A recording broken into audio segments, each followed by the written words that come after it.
Srednja stručna škola Spasoje Raspopović u dvorištu resursnog centra 1. jun ima svoj plastenik. Učenici poljoprivrednog smjera obilaze ga 2 puta nedjeljno i znanje koje su stekli u školi pretvaraju u praksu. Iako obavezna, praksa u plasteniku učenicima srednje stručne škole Spasoje Raspopović ne pada teško. Osim što rade, oni se tu i druže, pa im je ljepše i zanimljivije nego u školi. Praktična nastava korisna je za njihovo sadašnje, ali i buduće obrazovanje. Praksa predstavlja dogradnju znanja koje učimo u školi i ta praksa nam pomaže da shvatimo to što učimo u školi i da možemo da primjenjujemo kada posle škole počnemo da se bavimo sa našim poslom, ako to neko želi da nastavimo. Praksa mi znači dosta jer želim da posle ovo, kad završim ovu srednju školu, želim da upišem biotehnički fakultet, želim da nastavim da se bavim sa ovim, baš mi dosta znači. Pa veoma je bitno jer tako se usavršavamo i ono što naučimo u školi nije dovoljno, već trebamo da znamo i praktično. Kako kaže profesorica Anja Jovović, učenici uspijevaju da primijene teoriju u praksi, ali i obrnuto. Više kasnije uspiju da primijene praktičan dio u nekoj teorijskoj nastavi, jer često nešto ranije ovdje savladaju neki dio gradiva koji te kasnije dolazi im. U toku školske godine, tokom zimskih mjeseci, učenici plastenik obilaze jednom nedjeljno.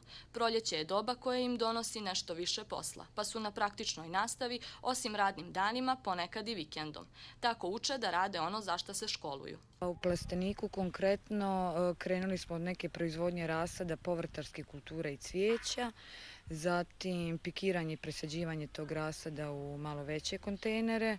Sad već imamo rasad koji može da ide dalje u zemlju. Za dalju proizvodnju nemaju uslova, jer se školska godina brzo završava, pa rasade podijele učenicima i kolegama kojima će to koristiti. Uz to, pored prakse u plasteniku, imaju još obaveza kada je o praktičnoj nastavi riječ. Đaci izvode, ostala praktična nastava izvodimo u saradnji sa socijalnim partnerima najčešće. To su uglavnom posjete farmama, posjete rasadnicima, vrtnim centrima, sve ono gdje djeca mogu da vide nešto korisno vezano za njihovu struku i ujedno da nadograde to neko svoje znanje i u praksi. Ova škola sarađuje sa resursnim centrom 1. jun i njihovim nastavnim kadrom, pa im učenici te škole često pomažu u radovima.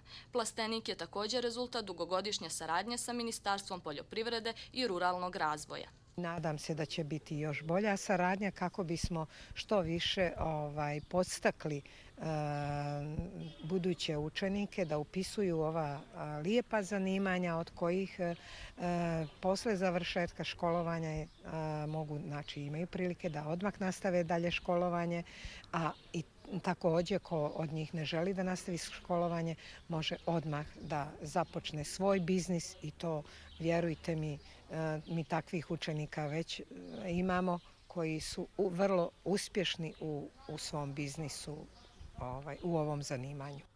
Srednja stručna škola Spasoje Raspopović poznata je po modernim laboratorijama i opremi za usavršavanje učenika svakog smjera. Iz područja rada, poljoprivreda, proizvodnja i prerada hrane u Crnoj Gori će 23. aprila po prvi put biti održano državno takmičenje pod pokroviteljstvom Ministarstva poljoprivrede.